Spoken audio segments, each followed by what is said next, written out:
So எஸ்கே ஆஸ் Chezhiyan. Chezhiyan. Yes. ஆமாம். செழியன் வந்து அந்த தம்பி பாசம்ன்றது வந்து ரொம்ப ஜாஸ்தி. எப்படி தம்பிக்கும் அண்ணன் மேலே பாசம் இருக்கும்.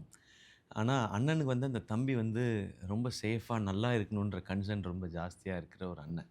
பட் பேரலலாக அவனுக்குன்னு சில கோட்பாடுகள் இப்படி தான் இருக்கணும்னு நினச்சி அப்புறம் அதிலே ஒரு சேஞ்சு அவனே அவனை கான்ட்ரடிக்ட் பண்ணிவிட்டு இது இல்லை இதுதான் சரின்னு ஒரு வாழ்க்கை.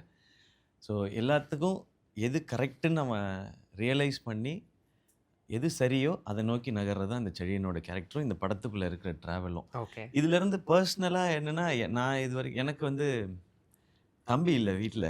ஸோ அதே மாதிரி நான் சினிமாலேயும் இது வரைக்கும் அண்ணன் தம்பி படம் பண்ணவே இல்லை. அண்ணன் தங்கச்சி பண்ணியாச்சு நம்ம. ஸோ இதுதான் ஃபஸ்ட்டு ஃபிலிம் அது. ஸோ நான் இப்போ யாரையாவது இப்போ நான் எல்லாருமே தம்பி தம்பின்னு கூப்பிடுவேன். நான் ஜென்ரலாக எல்லோரும் அண்ணன் அண்ணன் கூப்பிடுவாங்க. அந்த மாதிரி தான் இருக்கும்.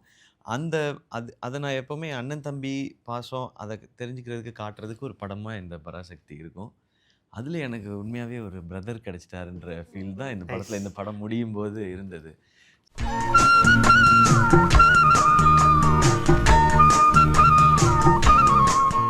ஸோ இந்த செழியனுக்கு சின்னத்துரை எவ்வளோ பிடிக்குமோ அந்த மாதிரி சிவகார்த்திகேயனுக்கு இப்போ 10 ரூபா பிடிக்க ஆரம்பிச்சிருச்சு. Super super nice.